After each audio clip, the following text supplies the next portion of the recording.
Bienvenue. On va parler aujourd'hui du sexe dans les relations. Alors, je précise une petite chose. Il faut savoir que je ne prône pas le sexe au mariage. Mais vous savez, aujourd'hui, on est dans une ère où il y a beaucoup de choses. On n'est pas dans les époques 80, voilà, où nos parents marchaient de tel endroit pour aller retrouver une copine. Aujourd'hui, on a les réseaux sociaux, on a le téléphone, Android, etc., etc. Donc, on peut dire que cette jeunesse, entre guillemets, bien sûr, est moins responsable peut-être de ses actes. Mais là n'est pas le sujet. Aujourd'hui, on va parler du sexe dans les relations. Vous savez, quand on parle de sexe, automatiquement, il y a d'autres personnes qui se sentent gênées. Parce que avant, c'était un sujet, pardon, tabou.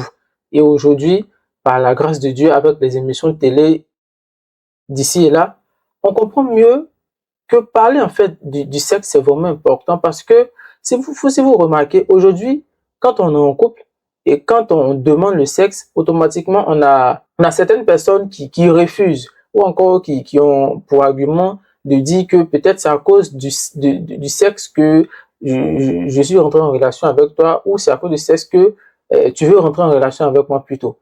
Donc, il faut faire très attention. C'est tellement sensible que aujourd'hui, je me permets de parler de ça. Donc, sans plus tarder, je vais donner les avantages et les inconvénients. C'est-à-dire pourquoi il faut faire le sexe et si jamais on refuse de faire le sexe, ce qui peut arriver.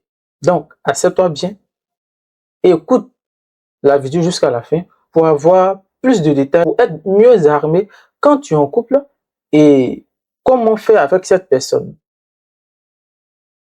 Donc, on va commencer par les avantages. Mais d'abord, on va chercher à savoir quelle place occupe le sexe dans notre relation. Dans toute relation, le sexe doit normalement occuper une place vraiment importante. Sur 100%, moi je donnerais plutôt le sexe 30% à lui seul. Et les 70 autres est partagé bien évidemment dans plusieurs registres. Parce que une relation amoureuse n'est pas forcément basée sur le sexe. C'est pas ce que je suis en train de dire aussi. Donc il faut comprendre là que si le sexe, pour moi, occupe 30% sur les 100, ça veut dire c'est primordial, ça veut dire c'est important, ça veut dire c'est nécessaire. Pourquoi c'est nécessaire? On va commencer à donner les avantages. Grâce au sexe, on a ce qu'on appelle l'épanouissement personnel ou encore l'épanouissement du couple. C'est-à-dire quand tu es en couple avec une personne, que vous avez des rapports sexuels réguliers, vous voyez que votre couple est épanoui.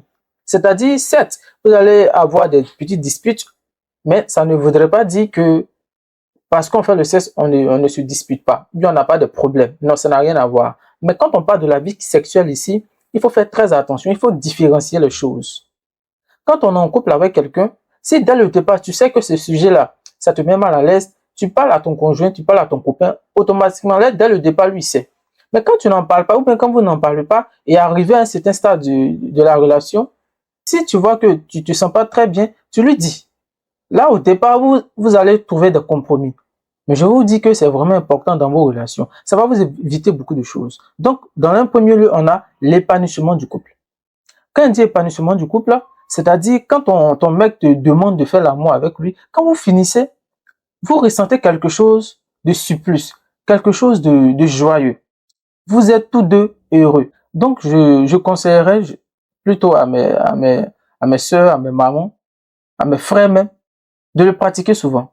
Et je vous dis que c'est pas un sujet tabou. Si vraiment tu es amoureuse de cette personne, je crois que tu peux faire des sacrifices, des concessions plutôt, pour cette dernière, bien pour ce dernier-là. Dans un deuxième temps, le sexe est important, le sexe est nécessaire et indispensable même, parce que grâce à cela, pour nos parents, pour nos frères et sœurs, qui sont tout le temps stressés, qui font des métiers stressants, mais il n'y a pas meilleur remède que faire l'amour, avoir des rapports sexuels réguliers, fréquents même. Parce que grâce au sexe, tu vas plus être stressé. Alors, je dis pas que c'est le seul moyen de ne plus être stressé dans la vie. Bon. Mais, c'est un moyen qui permet de te relaxer, de te mettre bien, comme on le dit dans le jargon, d'être tranquille, quoi. C'est-à-dire, tu quittes au travail, tu es fatigué, tu as vraiment la tête ailleurs. Fais ce que je te recommande. Fais des rapports sexuels avec ton homme ou ta femme. Tu verras que ça va te soulager. Ça va t'enlever une certaine fatigue. C'est vrai, certes, quand tu finis de faire l'acte, tu es encore plus fatigué, mais Si vous me comprenez, vous savez de quoi je parle. Et pour terminer, avec les avantages, le sexe participe à la joie. Alors, je m'explique. Quand je dis le sexe participe à la joie, quand tu as des rapports sexuels réguliers, fréquents, avec ton conjoint ou ta conjointe, tu vas te rendre compte que tu vas moins te mettre en colère. Alors, il y a des situations exceptionnelles. Je ne parle pas de ça. Mais quand tu pratiques l'activité sexuelle régulière, tu verras que tu seras tout le temps en joie. Tu auras moins de colère en toi. Je répète encore une fois, je ne dis pas que c'est le seul moyen, d'accord, qui permet d'être heureux, d'être épanoui, d'enlever le stress. Mais si, pour moi, il occupe, ou encore pour dans la tête de tout le monde, le sexe occupe vraiment une place importante dans les relations, c'est pas pour rien qu'aujourd'hui, on remarque qu'il y a beaucoup de divorces, on remarque qu'il y a beaucoup de conflits parce que il y a d'autres personnes qui disent qu'il est avec moi pour le sexe, vice-versa. On se chamaille beaucoup, on n'arrive pas à se comprendre sur ce sujet-là. Donc, j'espère que cette vidéo va t'aider à comprendre mieux les choses, à ouvrir tes yeux sur le sexe. Ce qu'il faut retenir ici dans cette première partie, en parlant des avantages du sexe, il faut savoir que grâce au sexe, on a l'harmonie du couple. C'est-à-dire que le couple est harmonieux, est tranquille. Il y a l'entente. Et puis, il y a la satisfaction des désirs. Alors ça, c'est un point très important que j'aimerais développer rapidement. Quand on parle de la satisfaction des désirs, c'est quand vous commencez à explorer votre vie sexuelle. Alors, l'exploration de la vie sexuelle est différente d'avoir des rapports sexuels comme ça. Quand je dis comme ça, c'est-à-dire avec les préliminaires, etc., etc. Mais explorer la vie sexuelle, c'est vraiment autre chose. Faire des recherches là-dessus, vous allez voir. Donc, quand on explore sa vie sexuelle, on est en train de satisfaire son désir. C'est-à-dire, pendant l'acte, il y a des choses que vous faites que vous ne faisiez pas avant. Peut-être des envies qui vous passent par la tête. Déjà un désir, mais un désir, c'est un sentiment de court instant. C'est un sentiment qui naît à la suite de l'autre qui meurt. C'est-à-dire, aujourd'hui, tu as envie de faire quelque chose, tu as le désir de faire quelque chose, par exemple, de t'acheter un téléphone. Tu t'achètes ce téléphone-là et tu t'en rends compte que quelques instants après, tu as besoin d'autre chose. C'est ça un désir. Donc, ici, quand on parle de sexe, ça cadre bien avec mon sujet. Donc, quand tu explores ta vie sexuelle, tu as des désirs que tu veux faire ou encore des fantasmes. Voilà. Pour mieux recadrer les choses. Donc, pour retenir quelque chose ici dans cette première partie, il faut retenir que le sexe est vraiment important. Et si tu comprends ça désormais, tu verras que tu n'auras plus de problème avec ton conjoint, ni ta conjointe. Parce que quand tu lui expliques les choses, elle comprend. Et vous savez que en majorité, les hommes aiment beaucoup le sexe. Donc, pour éviter certaines choses, au départ, si tu sais que tu es moins à l'aise, tu commences à lui parler. Comme ça, vous savez comment vous gérer. Alors, maintenant, on va passer aux inconvénients. C'est-à-dire, si tu ne fais pas de sexe, qu'est-ce qui peut arriver? Donc, reste scotché. Alors ici, les inconvénients. La première chose qu'il faut comprendre ici, c'est que vous savez très bien, quand tu ne fais pas l'amour, tu es crispé ou encore tu as une certaine angoisse. Tu as des envies, souvent. Et malheureusement, ça pousse certains hommes ce que je vais pas dire ici dans la vidéo, à faire des choses que nous savons. Donc, pour certaines filles, alors vous pouvez rester pendant longtemps sans avoir des rapports sexuels. Ça, je ne sais pas comment l'expliquer. Mais vous le faites et j'ai déjà fait cette expérience-là d'avoir une copine qui pouvait faire ça. Mais à la fin, comme moi, disons que j'aime le faire, mais malheureusement, elle ne voulait pas trop. Donc, ça crée des petites tensions entre nous. Mais j'explique mon histoire personnelle parce que ce que je vis, il y a plusieurs personnes qui vivent ça aussi. Mais forcément, qui n'en parlent pas. Donc, quand toi, tu es une fille, que tu es en relation avec un homme qui aime le sexe, si tu sais que tu ne peux pas le satisfaire, tu lui dis automatiquement. Parce que si tu ne le fais pas, tu vas t'en rendre compte qu'il va te tromper. Donc, en premier lieu, il y a la tromperie qui va intervenir suite à ton refus de coucher avec ton homme. Vice versa. Donc, toi, tu sais que tu es le garçon, tu n'aimes pas le sexe, ou encore tu n'aimes pas trop faire le sexe, et tu as une fille, par exemple, excusez-moi du terme, nympho, qui aime, ou encore tout court une fille qui aime. Tu vas t'en rendre compte qu'elle va te tromper, sous prétexte que à chaque fois qu'elle a envie, toi tu es toujours fatigué, tu es toujours parti, etc., etc.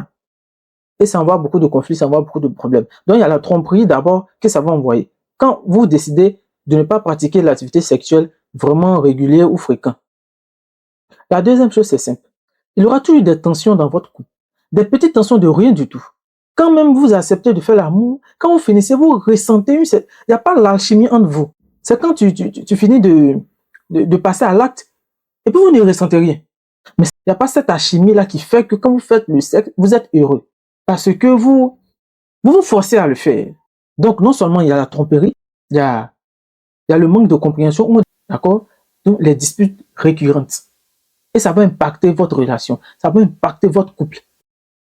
La troisième chose, c'est la séparation.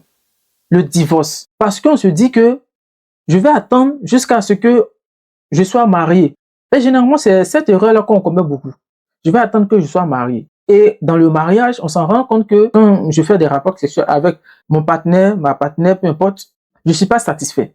C'est vrai que l'homme est insatiable, mais je ne suis pas satisfait. C'est-à-dire que je ne ressens pas ce truc-là entre nous.